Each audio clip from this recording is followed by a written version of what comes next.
In the winter of 1943, a Catholic priest walked through the gates of Auschwitz wearing a stolen SS uniform, his heart pounding beneath the black fabric of genocide, carrying nothing but a small vial of holy oil hidden in his boot. He was not a prisoner being marched to his death. He was not a guard reporting for duty. He was a man who had made a choice that defied every human instinct for survival, a choice to enter hell voluntarily, repeatedly, knowing that discovery meant torture and execution. His mission was not to rescue the living or sabotage the machinery of death, but something the Nazis considered even more dangerous: to offer dying souls their last rites, to whisper prayers in the ears of the condemned, to ensure that even in this place designed to strip away humanity, men and women could die as children of God. By the end of this story, you will know his name, his method, and the staggering price he paid for his faith. The world did not stumble into the Holocaust. It was built brick by brick, law by law, train schedule by train schedule. By 1943, the Nazi death machine had been operational for years, a grotesque industrial complex designed for a single purpose: the systematic extermination of millions. Poland had fallen in 35 days back in 1939, and what followed was not merely occupation, but erasure. The Nazis did not just want territory. They wanted to eliminate Polish culture, Polish identity, Polish faith. Churches were burned or converted into warehouses. Priests were among the first targets, rounded up and shot, hanged in public squares, or sent to concentration camps where they were worked to death. The Catholic Church in Poland was being decapitated, its shepherds slaughtered, its flock scattered and terrorized. In this landscape of calculated cruelty, where speaking Polish could get you killed and hiding a Jew meant execution for your entire family, the very act of being a priest was suicidal defiance. But one priest refused to hide. His name was Father Maximilian Kolbe, though the story you're about to hear extends beyond even his legendary sacrifice. Kolbe was 47 years old in 1941, a Franciscan friar with wire-rimmed glasses and tuberculosis-scarred lungs, a man who looked more like a librarian than a resistance fighter. Before the war, he had built Niepokalano, a monastery that became the largest in the world, home to nearly 800 friars. He ran a publishing operation that printed millions of Catholic newspapers and magazines, spreading his message of devotion to the Virgin Mary across Poland and beyond. When the Nazis invaded, Kolbe could have fled. He had been to Japan, to India. He had connections, resources, escape routes. Instead, he opened the doors of his monastery to refugees, to Jews fleeing the ghettos, to anyone desperate enough to knock. He sheltered over 2,000 people, knowing full well what would happen when the Gestapo came. And come they did, in February 1941, arresting Kolbe and several of his friars, beginning a journey that would lead him into the very mouth of death. The cattle car ride to Auschwitz took 3 days. Men pressed together in darkness, the stench of human waste and fear so thick it coated the throat, the sound of prayers and weeping blending into a single desperate hymn. Kolbe, even then, moved through the car, offering what comfort he could, sharing his meager ration of bread, hearing confessions whispered in the dark. When the doors finally opened, the prisoners were greeted not with relief but with the infamous sign, "Arbeit macht frei," work sets you free, a lie so monstrous it seemed to poison the very air. The SS guards moved through the new arrivals like wolves through sheep, beating anyone who moved too slowly, shooting anyone who stumbled. Kolbe was assigned prisoner number 16670, stripped of his name. His identity reduced to digits tattooed on his arm. He was sent to the barracks, to the starvation rations, to the forced labor that killed men in weeks. But Kolbe did not break. And more importantly, he began to do something that would echo through the camps and into history.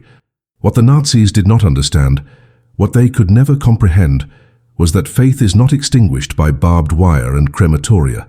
In the barracks at night, when the guards had finished their rounds, Kolbe would move among the dying, offering absolution, leading whispered rosaries, giving men something the SS could never take, hope that their suffering had meaning, that death was not the end. Other priests in the camp did the same, forming a secret network of spiritual resistance. They shared communion wafers made from smuggled bread, heard confessions in the latrines where guards would not follow, and administered last rites to men whose bodies were being destroyed, but whose souls, they believed, remained beyond Hitler's reach. This was the world in which our story truly begins, a world where even the smallest act of compassion was an act of war, and where one priest would take this spiritual resistance to an unimaginable extreme. The guards noticed Kolbe, of course. They always noticed the ones who refused to be broken. They beat him more frequently, gave him the worst work details, denied him medical care for his worsening tuberculosis. But Kolbe's influence only grew, his quiet defiance inspiring others, his presence a living reminder that the Nazis had not won, could not win, would never win the war that mattered most. Then came July 1941, and an escape from Block 14. The punishment was immediate and brutal. 10 men from the block would be selected at random and sentenced to death by starvation in the underground bunker, locked away without food or water until they died. The selections began, and as one man cried out for his wife and children, Kolbe stepped forward and did something that would cement his place in history. But that is only the beginning of the story you came here to discover. Kolbe's sacrifice in the starvation bunker became the story the world remembers. The moment when prisoner 16670 became St. Maximilian Kolbe, canonized by Pope John Paul II in 1982. He took the place of Franciszek Gajowniczek, a Polish sergeant who had cried out for his family, and spent 2 weeks dying slowly in the darkness, leading prayers and hymns until his voice gave out, until the guards finally injected him with carbolic acid to finish what starvation had started. It was August 14th, 1941, and his death seemed like an ending, the final chapter of one man's extraordinary witness. But what the world did not know, what remained hidden in the shadows of the camps for decades, was that Kolbe's sacrifice was not the end of priestly resistance in Auschwitz. It was, in fact, only the most visible act in a much larger, much more dangerous operation that would make his martyrdom look almost conventional by comparison. Because while Kolbe died in that bunker, other priests were alive in the camps, watching, learning, and coming to a terrible conclusion. Confession and prayer in the barracks were not enough. Thousands of Catholics were dying every day across the Nazi death camp system, not just in Auschwitz, but in Dachau, Sachsenhausen, Mauthausen, Ravensbrück, and dozens of smaller camps scattered across occupied Europe. Most died without a priest, without last rites, without the sacraments that the Church taught were essential for a soul's passage from this world to the next. The Nazis understood this spiritual wound and weaponized it, deliberately separating priests from the general prison population, concentrating them in special barracks where they could be monitored, tortured, and prevented from ministering to the dying. The message was clear. Not only would these people die, but they would die abandoned by their God, cut off from the comfort of their faith. For the handful of priests who survived the initial selections and brutal work details, this spiritual genocide was almost worse than the physical one. In the spring of 1942, something changed. Records from this period are fragmentary, pieced together from post-war testimonies, whispered rumors and documents that survived the Nazi attempts to destroy all evidence of the camps. But the pattern is unmistakable. Priests began disappearing from the barracks, sometimes for hours, sometimes for entire days, only to return exhausted, beaten, but somehow spiritually renewed. At first, the other prisoners assumed they were being taken for interrogation or special work details. But then the stories started spreading. Impossible stories. Stories of dying men who swore they had received last rites from a priest who appeared out of nowhere and vanished just as quickly. Stories of confessions heard in the death barracks where no priest was supposed to be.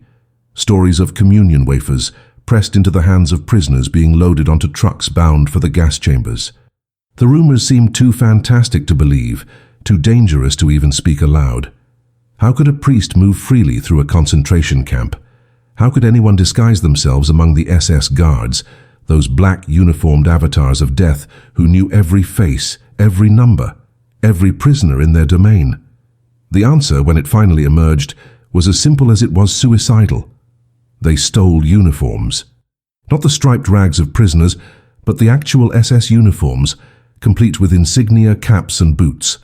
The operation required a network of accomplices, prisoners working in the laundries where uniforms were cleaned, tailors who could alter stolen clothes to fit, forgers who could create false identification papers, and most critically, guards who could be bribed, blackmailed, or converted. The Catholic Church had been operating in Poland for 1,000 years. It had connections, resources, and the underground network that predated the Nazis by centuries. Some of that network survived even in the camps, a fragile web of trust and faith that allowed the impossible to happen. A priest would receive word that a Catholic prisoner in another block was dying, that he was begging for a priest, that his soul hung in the balance.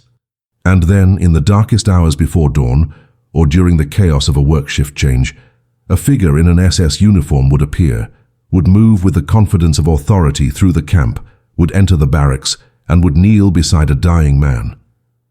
The risk was absolute. Discovery meant torture, meant death, meant reprisals against everyone who had helped. The SS were not fools. They knew every face in their ranks, every assignment, every patrol schedule. A single suspicious glance, a single question, a single moment of hesitation could unravel the entire operation. And yet for more than 2 years, from 1942 until the liberation of the camps in 1945, these phantom priests continued their impossible ministry, walking through the valley of the shadow of death, wearing the uniform of death itself, carrying the sacraments to those who had been declared unworthy of God's grace. The full scope of the operation, the number of priests involved, the exact methods they used, all of this remains partially hidden even today. But one name rises above the others. One story captures the essence of this unimaginable courage. His name was Father Piotr Sosnowski, though that name appears in no official camp records, no prisoner manifests, no SS documentation. He was 34 years old when the war began, a diocesan priest from a small parish outside Krakow, unremarkable in every way except for one detail. Before entering seminary, he had studied theatre at Jagiellonian University. He knew how to move, how to carry himself, how to inhabit a character so completely that the performance became indistinguishable from reality. When the Gestapo began rounding up Polish clergy in 1940, Sosnowski went underground, moving between safe houses, continuing his ministry in secret, celebrating Mass in basements and barns. But by 1942, the net was tightening, and the Polish resistance made him an offer. They could smuggle him out of the country, get him to London or Rome where he could continue the fight from safety. Sosnowski refused. He had heard the stories from the camps, the desperate pleas for priests, the spiritual agony of Catholics dying without the sacraments, and he made a decision that his superiors thought was madness. He would not flee from the camps, he would infiltrate them. The planning took months. The Polish resistance had contacts inside Auschwitz, prisoners who worked in positions of relative privilege, kapos who had managed to retain some humanity despite the camp's corrupting influence, and even a handful of guards who could be persuaded, through money or conscience, to look the other way. The first challenge was getting Sosnowski into the camp in a way that would not immediately mark him for death. Priests were known, were targeted, were never assigned to anything but the hardest labor details, so they created a new identity. He would enter as a political prisoner, a factory worker arrested for sabotage, someone unremarkable, someone who could blend into the anonymous mass of the condemned.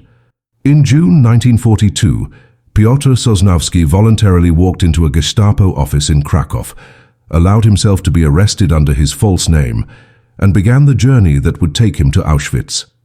His friends in the resistance thought they would never see him again. They were almost right. The first weeks were devoted purely to survival. Sosnowski endured the same hell as every new arrival, the beatings, the starvation rations, the exhausting work details that turned men into skeletal shadows. He said nothing about being a priest, revealed nothing that would mark him as different. He watched, he listened, he learned the rhythms of the camp, the patterns of the guards, the blind spots in the surveillance. And slowly, carefully, he made contact with the network, the secret web of believers who'd been waiting for someone like him. They met in whispers during the chaos of roll call, in coded glances across the workyard, in messages hidden in the daily bread ration. The network included a Polish prisoner who worked in the SS laundry, another who had been assigned to the tailor shop, A third who somehow had access to the guard's administrative building where identification papers were stored. Each person knew only their small part of the operation, a cell structure designed to prevent the entire network from collapsing if one person broke under interrogation. The first uniform fitting happened in August, in a storage room off the laundry during a 15-minute window when the guard supervisor was occupied elsewhere. Sosnowski stood still as rough hands measured him, marked the fabric with chalk, made the alterations that would transform prisoner rags into the most feared uniform in human history. The jacket was too large in the shoulders, the trousers too long, but the tailor worked quickly, his hands steady despite the sweat on his forehead. An SS uniform was not just clothing, it was armor, it was authority. It was the physical manifestation of the Nazi ideology of racial supremacy. To wear it as a priest, as a man dedicated to the belief that all souls were equal before God, was a blasphemy that somehow felt like the most sacred act Sosnowski had ever committed. When he finally put on the complete uniform for the first time, hidden in the shadows of the barracks late at night, he looked in a fragment of mirror and saw a monster staring back. The transformation was perfect, and it terrified him. The first mission was simple, or as simple as anything could be in Auschwitz. A Polish prisoner in Block 23 was dying, his body destroyed by typhus and malnutrition, and he had begged for a priest with his last coherent words. The network got word to Sosnowski, and on a cold morning in September 1942, he put on the stolen uniform, tucked a vial of holy oil into his boot, and walked out of his barracks as an SS guard. His heart hammered so hard he was certain everyone could hear it, could see the fear radiating from him like heat. But he had learned from his years in theater, the key to any performance was not to suppress fear, but to channel it into the character. An SS guard would be alert, tense, ready for violence.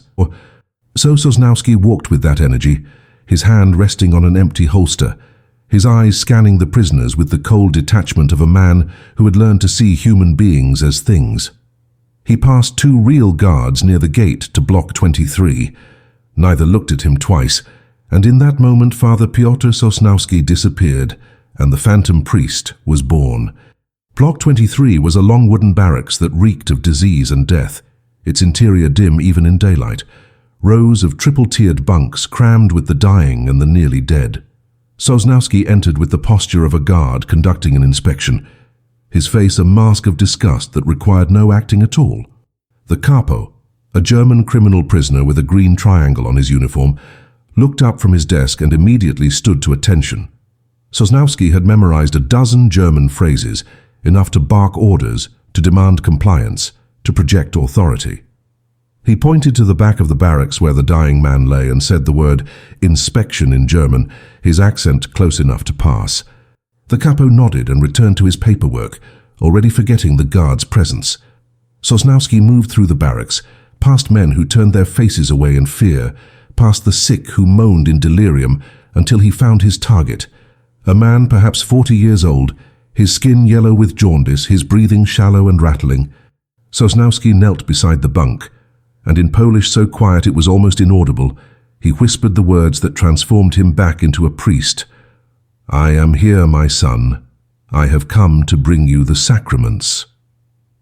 The dying man's eyes opened, and in them Sosnowski saw recognition, shock, and then overwhelming relief.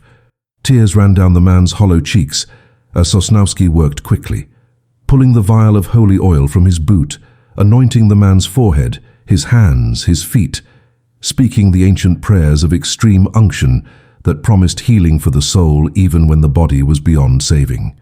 He heard the man's confession, whispered sins and regrets that poured out in a desperate rush, and he granted absolution with the authority granted him by ordination. Then came the most dangerous part, communion. Sosnowski had smuggled a single consecrated host into the camp, hidden in a small metal container, no larger than a coin. He placed it on the man's tongue, watched him struggle to swallow, saw peace settle over features that had been twisted with fear and pain. The entire sacrament took less than 5 minutes. 5 minutes in which discovery would have meant immediate execution for both of them. 5 minutes that represented the culmination of months of planning and risk. 5 minutes that Sosnowski would repeat hundreds of times over the next 3 years. The return walk to his barracks felt longer than the journey out, every guard's glance a potential catastrophe, every checkpoint a gauntlet. Sosnowski forced himself to maintain the character, to walk with the casual arrogance of a man who belonged, who had every right to be where he was. He passed a group of SS officers smoking cigarettes near the camp's main road, and one of them nodded to him in casual acknowledgement. Sosnowski nodded back, his throat dry, his hands steady through sheer force of will. Only when he was back in his barracks, the uniform stripped off and hidden, his prisoner's rags back on his shaking body, did he allow himself to feel the terror that had been coiled in his chest like a serpent. He vomited into the corner of the latrine, his body purging the adrenaline and fear. But even as he wiped his mouth, even as his hands trembled, he was already thinking about the next mission, the next dying soul, the next impossible walk through the camp dressed as death itself. The operation expanded slowly, carefully, each successful mission building confidence, but also increasing the risk of exposure. Other priests in the camp learned what Sosnowski was doing, and some volunteered to join him, men who were willing to trade whatever time they had left for the chance to minister to the dying. The network grew to include perhaps a dozen active participants, though the exact number was kept deliberately vague, each person knowing only what they absolutely needed to know. They developed codes, signals, drop points for messages. A certain arrangement of shoes outside a barracks meant a priest was needed urgently. A mark on the wall near the latrines indicated the block number. The operation became almost routine, which was itself a danger because routine bred complacency, and complacency in Auschwitz meant death. There were close calls, moments when a guard asked an unexpected question, when the fit of a uniform was slightly off, when someone's German failed under pressure. Each time luck or providence intervened, a distraction occurred, a moment of chaos allowed an escape. But the margins were razor thin and everyone involved knew it. What sustained Sosnowski through the fear, through the constant proximity to death, through the moral vertigo of wearing the uniform of evil, was the faces of the men and women he served. Each person he reached became a small victory against the Nazi machinery of dehumanization, a declaration that these lives mattered, that these souls were precious, that Hitler's ideology of racial superiority was a lie written in the language of hell itself. Sosnowski kept no records, wrote no diary, left no documentation that could endanger the network if he was captured. But he remembered every face, every confession, every whispered thank you from lips that would be silent within hours. He carried those memories like stones in his pockets, a weight that grew heavier with each mission, but also gave him ballast, kept him grounded in his purpose. By the winter of 1943, Sosnowski had administered last rites to over 200 people, a number that would have seemed impossible when he first entered the camp, a number that represented 200 souls the Nazis had tried to condemn to spiritual oblivion and failed, but success, in the perverse logic of the concentration camps, brought its own dangers. As word of the phantom priest spread through the Catholic prisoners, the demands for his services multiplied, beyond what the network could safely handle. Messages arrived daily, sometimes hourly, desperate pleas from prisoners who knew they were dying, who begged for one final confession, one last communion before the gas chambers or the executioner's bullet. Sosnowski and the handful of other priests involved in the operation faced an impossible calculus. Every mission they accepted increased the probability of discovery, but every request they denied meant a soul dying without the sacraments, a spiritual abandonment that violated everything they had been ordained to prevent. The network began to fray under the pressure, arguments erupting in whispered conversations about how much risk was acceptable, about whether they were serving God or serving their own egos, about whether the entire operation had become a form of spiritual pride disguised as ministry. Sosnowski himself wrestled with these questions in the sleepless hours before dawn, wondering if he was being heroic or suicidal, faithful or foolish.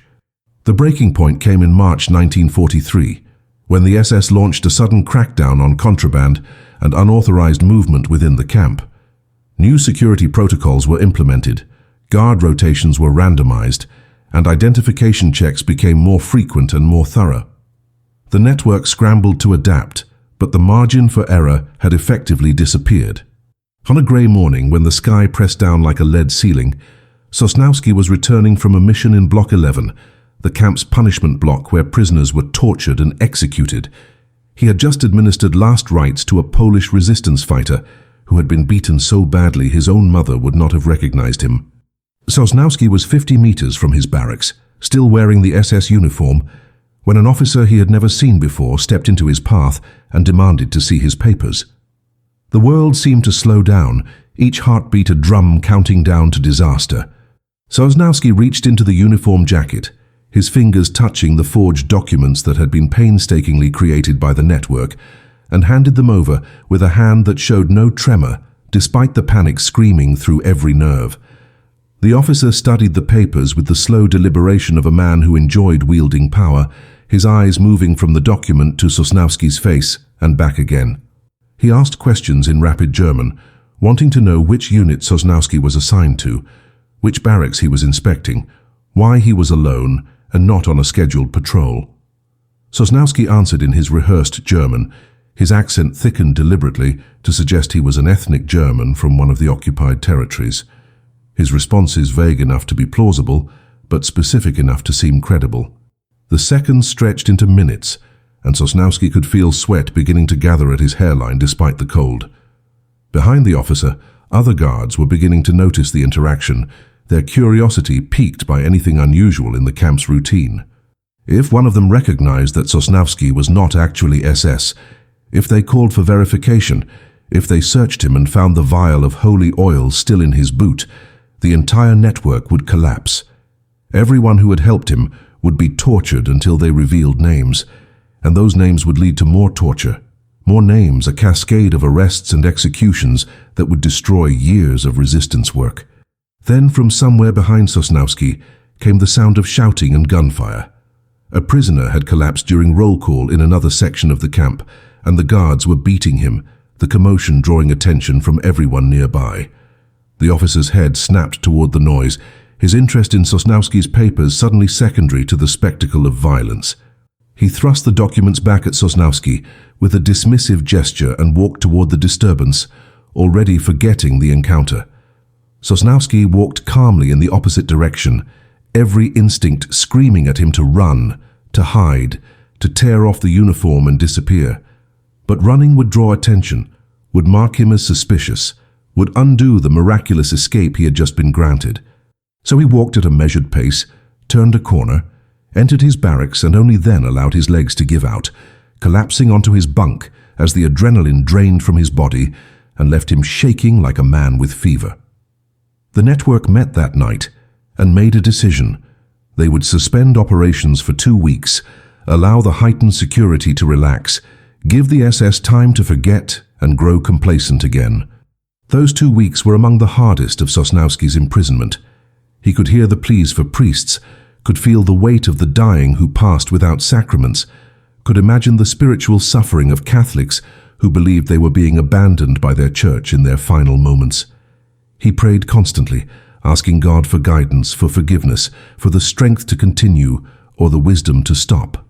Other priests in the network made different choices, some continuing their missions despite the increased danger, and 2 of them disappeared, simply vanished from the camp rolls, their fates unknown but easily imagined. When the network finally resumed operations in early April, they did so with new protocols, stricter security, and a grim understanding that they were living on borrowed time. Every mission could be the last. Every walk through the camp in a stolen uniform could end in the interrogation cells of Block 11.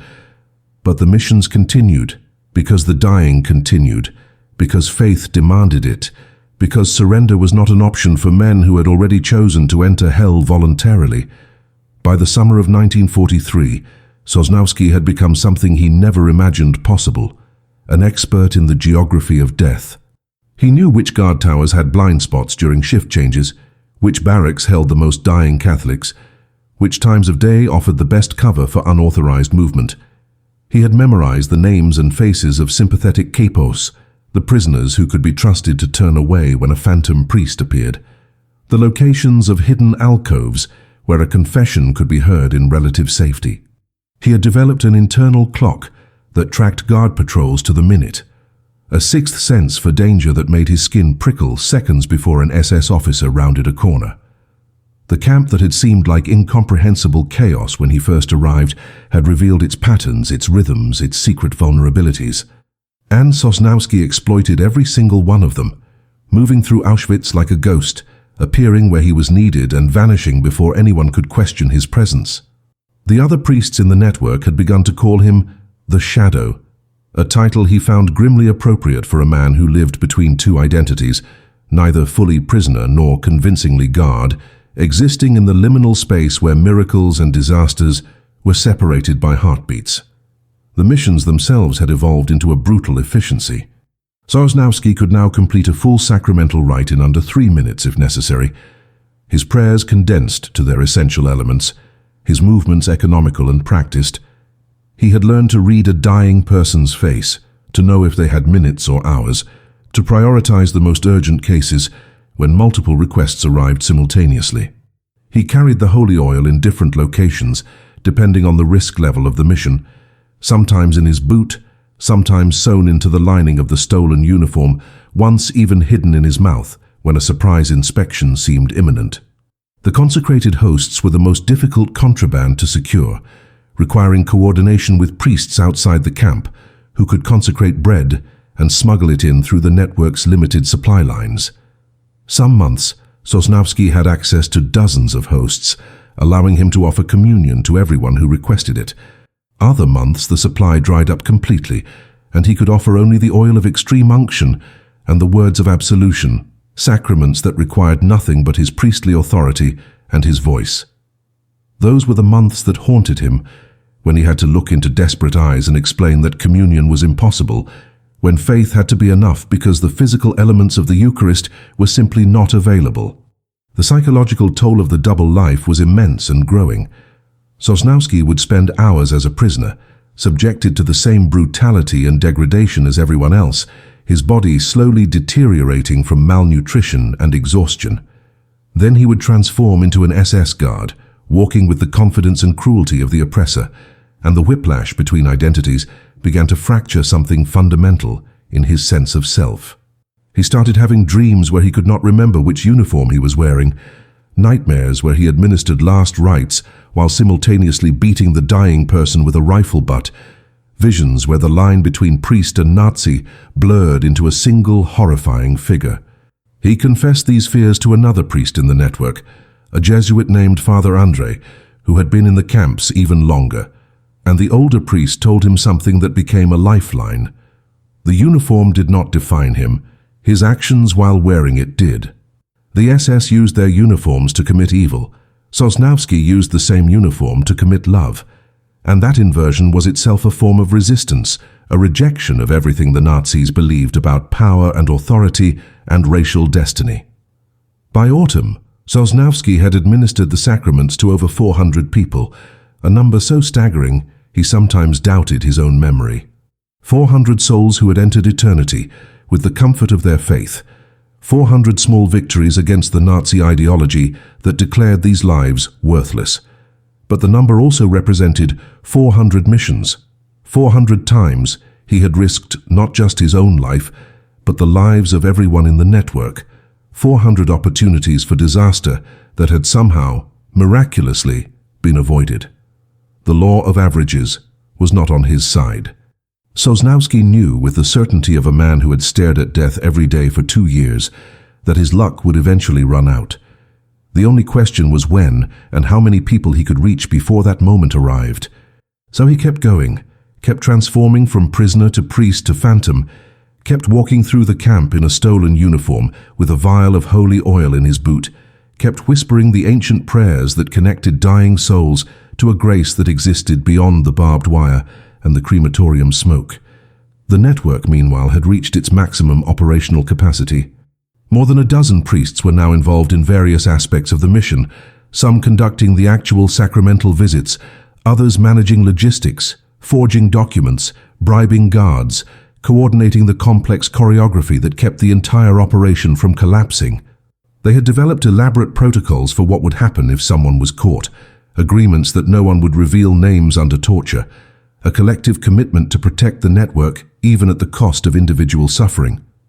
They all knew these promises were probably worthless, that torture could break anyone, that the Gestapo had perfected techniques that could extract information from the most dedicated resistance fighter. But the promises gave them comfort, created the illusion of control in a situation where control was impossible, and allowed them to continue functioning despite the ever-present knowledge that each day could be their last. And then, in December 1943, the operation that had survived for over a year through luck and divine providence faced its greatest test, a crisis that would determine whether the phantom priests would continue their impossible ministry or whether the shadow would finally be dragged into the light. The crisis began with a name whispered through the barracks like a curse: Heinrich Schwarz. He was the new deputy commandant of Auschwitz, a man who had built his reputation in Natzweiler Struthof concentration camp on methodical brutality and an obsessive attention to detail. Schwarz did not believe in the chaotic violence favored by some SS officers. He believed in systems, in procedures, in the kind of organizational efficiency that made the Holocaust possible in the first place. Within days of his arrival, he implemented new protocols that threatened to dismantle everything the network had built. Every guard was now required to sign in and out of assigned areas, their movements tracked and recorded. Random inspections of barracks became daily occurrences rather than weekly.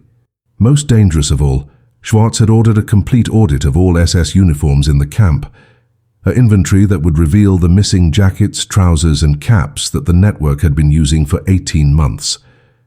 The priests had perhaps 1 week before the audit was completed, 1 week before questions would be asked about discrepancies, 1 week before the investigation that would inevitably lead to torture, confessions, and executions. The network met in the darkness of the latrine, the only place where conversations could happen without being overheard, the stench providing a perimeter of privacy that even the guards would not cross. The debate was fierce and desperate. Some argued for immediately destroying all the stolen uniforms, eliminating the physical evidence even if it meant ending the operations permanently.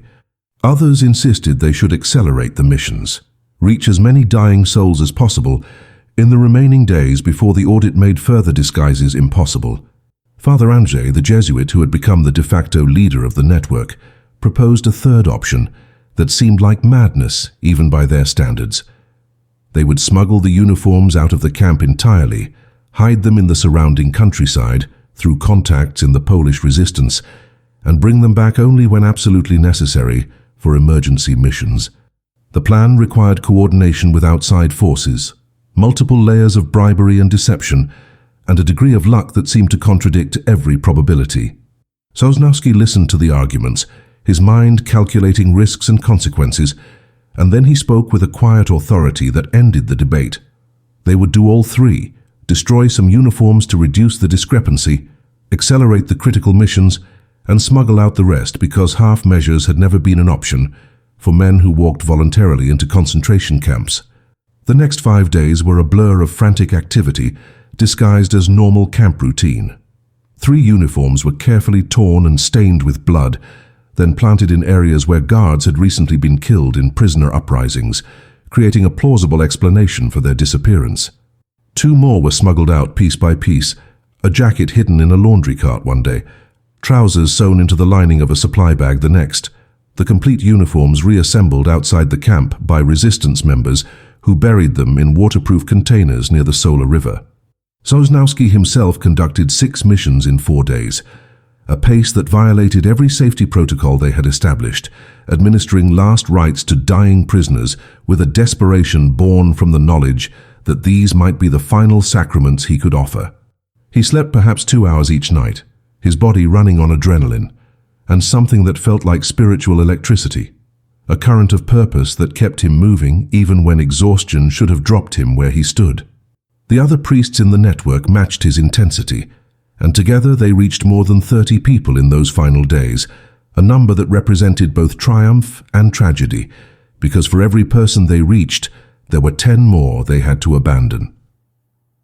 On the 5th day, December 19, 1943, Sosnowski was summoned to the camp commandant's office. The message came through the normal channels, delivered by a capo who seemed genuinely sorry to be the bearer of what everyone assumed was a death sentence. Prisoners were not summoned to the commandant's office for pleasant conversations. They were summoned for interrogation, for sentencing, for the kind of administrative formalities that preceded execution. Sosnowski had approximately 30 minutes to decide whether to go to the meeting or attempt an escape that would almost certainly fail and would definitely compromise the entire network. He chose to go, but not before changing into one of the remaining SS uniforms, a desperate gambit that made no logical sense but felt like the only choice available. If he was going to be arrested, interrogated, and killed, he would do it as the shadow, as the phantom priest who had defied the Nazi machinery of death for 18 months.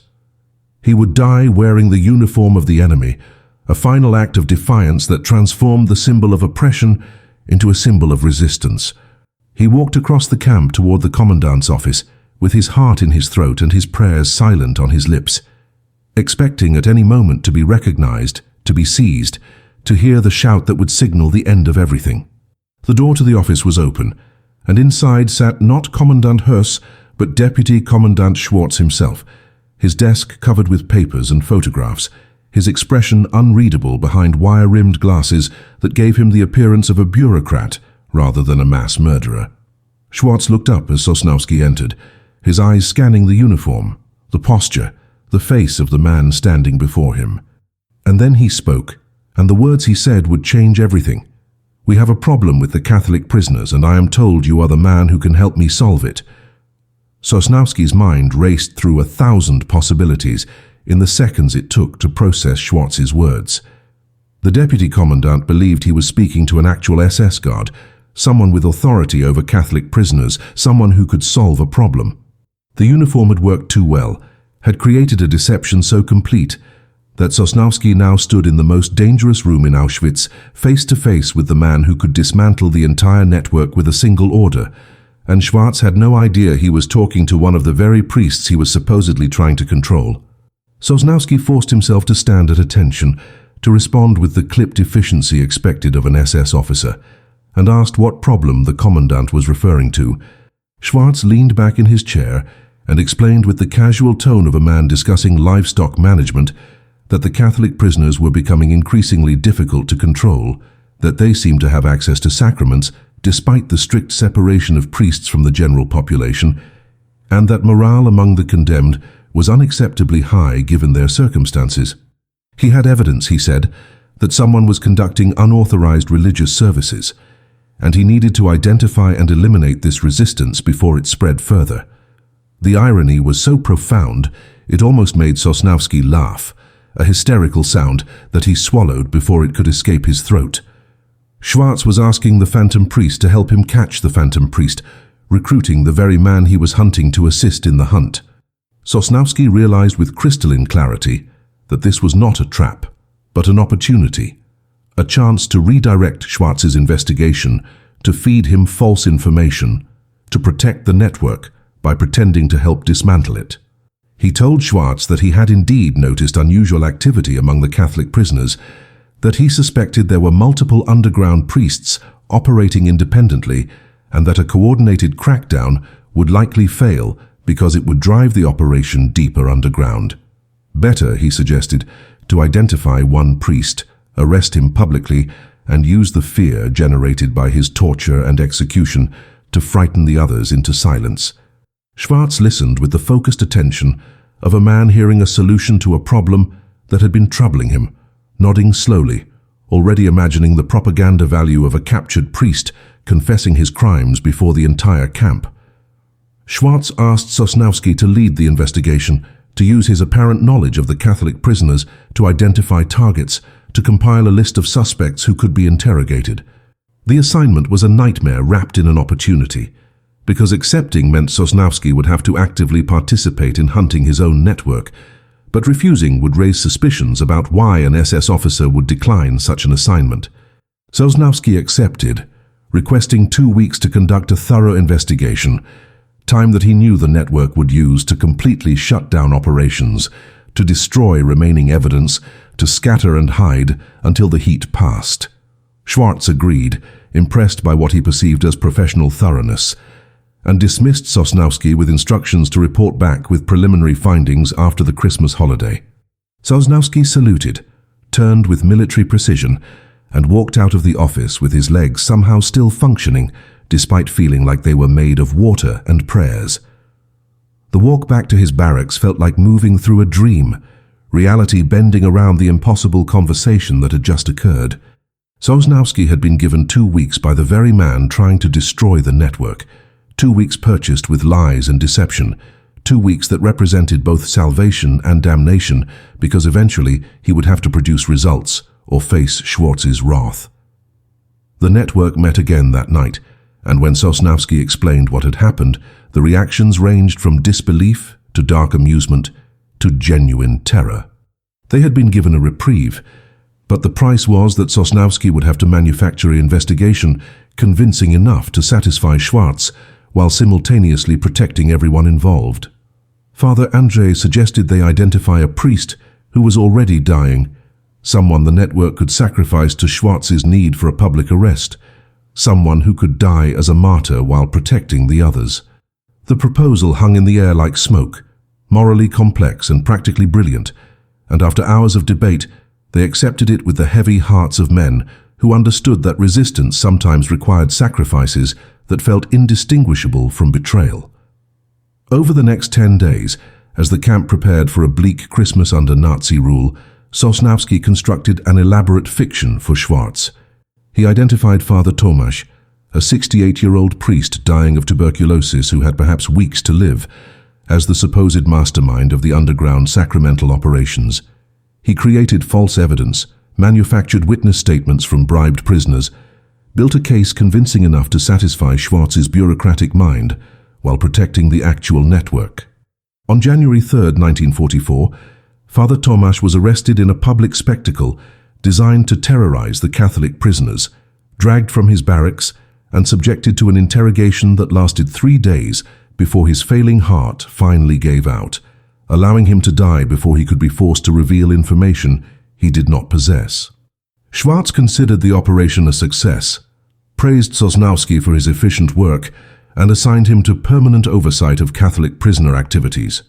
And in that moment, Father Piotr Sosnowski became something unprecedented in the entire history of the concentration camps, an undercover priest with official SS authorization to monitor the very network he had created, a double agent operating in plain sight, the shadow given official permission to haunt Auschwitz in the name of the very regime he was undermining.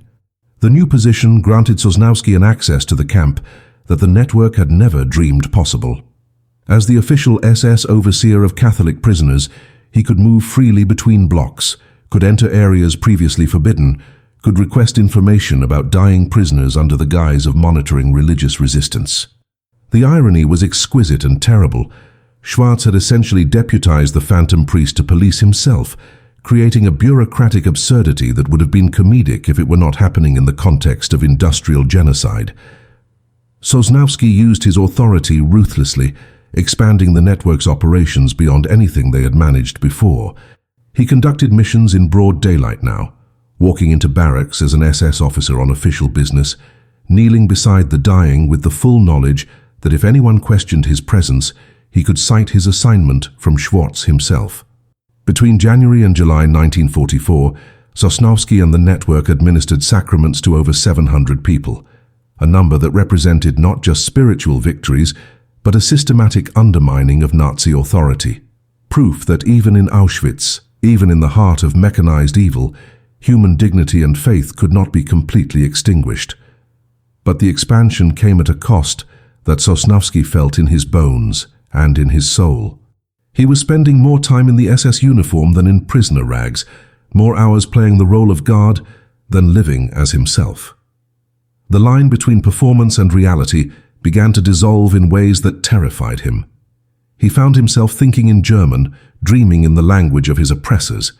He caught himself responding to prisoner suffering with the detached cruelty expected of an SS officer, not as an act, but as an instinct, a reflex that emerged from spending too long wearing the uniform of genocide. Twice he had to stop himself from striking a prisoner who moved too slowly, his hand already raised before his conscious mind caught up, and horror flooded through him. He confessed these moments to Father André, who listened with the grave understanding of a man who knew that sustained exposure to evil could corrupt even the most faithful soul. The Jesuit prescribed a penance that Sosnowski found both fitting and agonizing. For every moment he spent as an SS guard, he must spend equal time in prayer as a priest, maintaining the balance between the two identities that threatened to merge into something monstrous. The summer of 1944 brought new horrors to Auschwitz as the Hungarian Jews arrived. Over 400,000 people transported to the camp in less than 2 months, the gas chambers operating 24 hours a day to handle the volume of murder. The network faced an impossible situation. Thousands of Catholics among the Hungarian deportees, many of them dying within hours of arrival, and no way to reach more than a tiny fraction of them. Sosnowski worked himself to the point of collapse, conducting sometimes 10 or 12 sacramental visits per day, sleeping 3 or 4 hours per night, his body deteriorating under the strain, even as his spirit seemed to burn brighter with desperate purpose. Other priests in the network collapsed from exhaustion or disease, and new volunteers stepped forward to replace them, a constant rotation of men willing to risk everything for the chance to offer dying souls their last rites. The operation had become larger than any individual, a movement sustained by collective faith and shared sacrifice. By October, as Soviet forces advanced from the east and the Nazis began destroying evidence of their crimes, rumors spread through the camp that Auschwitz would soon be evacuated. The network made plans for this eventuality, discussing how they could continue their ministry during the chaos of the death marches, how they could hide uniforms for use in whatever camps the prisoners were transferred to.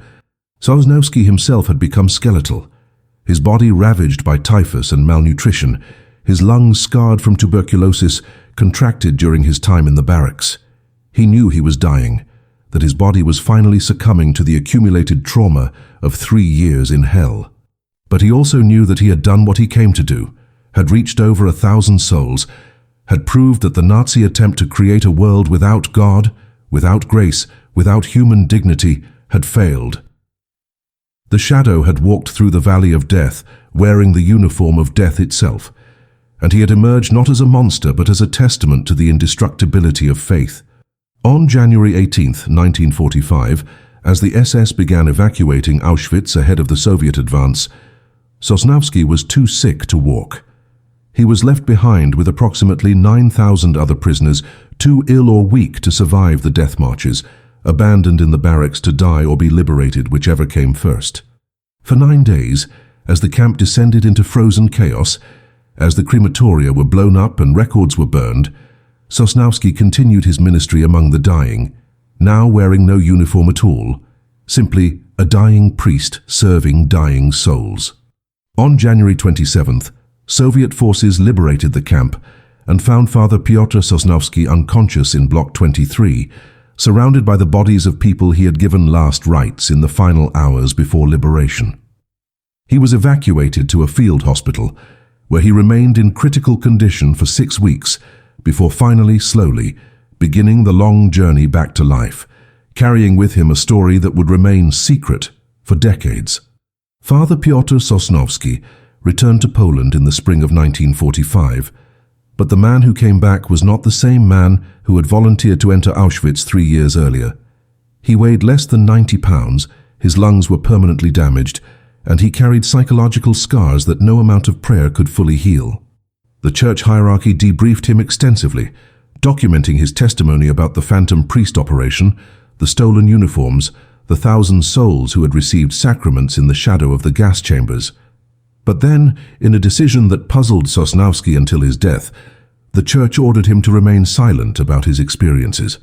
The official explanation was that publicizing the operation would endanger priests still working in Soviet-controlled territories, that the methods used could be adapted for resistance against the new communist occupation of Eastern Europe, that operational security required silence. But Sosnowski suspected a darker truth. The church was uncomfortable with a priest who had worn an SS uniform, even for the purest motives, uncomfortable with the moral ambiguity of a holy man disguised as a Nazi, uncomfortable with a story that did not fit neatly into categories of heroism and martyrdom. So the story was buried, filed away in Vatican archives, and Sosnowski spent the remaining 12 years of his life serving a small parish in rural Poland. His extraordinary courage, known only to a handful of survivors and church officials who were sworn to secrecy. The full scope of the Phantom Priest network did not emerge until the 1980s, when historians began accessing previously sealed communist-era archives and interviewing the last surviving witnesses. What they discovered was staggering. At least 18 different priests had participated in the operation across multiple concentration camps, not just Auschwitz, but also Dachau, Mauthausen, and Ravensbrück. The network had administered sacraments to an estimated 3,500 people, a number that represented the largest sustained underground religious operation in the entire concentration camp system. 7 of the priests involved were killed when their deception was discovered, tortured to death in interrogation cells, or hanged in public executions designed to terrorize other prisoners. 5 more died from disease or exhaustion contracted during their missions. Only 6 survived the war, and all of them, like Sosnowski, were ordered into silence by a church hierarchy that seemed more concerned with institutional reputation than with honoring extraordinary courage. The story that should have been proclaimed from every pulpit, that should have been taught in every seminary as an example of faith in action, was instead suppressed, forgotten, erased from the official narrative of Catholic resistance to Nazism. Sosnowski died in 1957 at the age of 48, his body finally succumbing to the tuberculosis he had contracted in Auschwitz. His funeral was attended by fewer than 30 people, mostly parishioners who knew him as a quiet, kind priest who coughed a lot and seemed to carry a great sadness. None of them knew that the man they were burying had walked through Auschwitz wearing an SS uniform, had defied death 1,000 times, had brought grace to people the Nazis had condemned to die without hope. His grave marker listed only his name and dates, with no mention of his service, his sacrifice, his unimaginable courage. For decades, the story of the Phantom Priests remained hidden. A footnote in obscure academic papers, a rumor whispered among concentration camp survivors, a secret kept by a church that seemed to have forgotten that faith without action is dead, and that the greatest testimony to God's presence is not found in cathedrals and Vatican pronouncements, but in the actions of ordinary people who choose extraordinary courage when faced with absolute evil. It was not until 2003 that the full story began to emerge into public consciousness, when a Polish journalist named Anna Mieszkowska published a book based on newly declassified documents and interviews with the few remaining survivors who had known about the operation. Her research revealed not just the facts of what Sosnowski and others had done, but the systematic effort by both communist authorities and church officials to suppress the story, each for their own reasons. The communists did not want to acknowledge religious resistance to Nazism because it complicated their narrative of secular socialist heroism. The church did not want to confront the moral complexity of priests wearing SS uniforms because it raised uncomfortable questions about the use of deception in ministry and the limits of just resistance. So the story was buried twice, first by those who feared its operational implications, then by those who feared its theological implications, and finally forgotten by a world that had already decided which Holocaust stories it wanted to remember and which it preferred to ignore. Today, more than 80 years after Sosnowski first walked through the gates of Auschwitz in a stolen SS uniform, his story remains largely unknown outside of Poland and specialized historical circles. There is no major film, no best-selling book, no widely recognized commemoration of the Phantom Priests who risked everything to bring dying souls the comfort of their faith. The story does not fit easily into our preferred narratives about the Holocaust, does not provide simple lessons about good and evil, requires us to sit with the uncomfortable reality that sometimes resistance looks like collaboration, that sometimes the most faithful act is to wear the uniform of the oppressor, that sometimes the only way to bring light into darkness is to disguise yourself as darkness itself. But perhaps that discomfort is precisely why this story needs to be told, why these men deserve to be remembered, why the shadow who walked through Auschwitz deserves to step into the light. Because faith without risk is just philosophy, and courage that costs nothing is just performance, and the truest test of human dignity is not what we do when the world is watching, but what we do when we are alone in hell, when no one will ever know, when the only witness is God and the dying soul reaching out for grace in the darkness.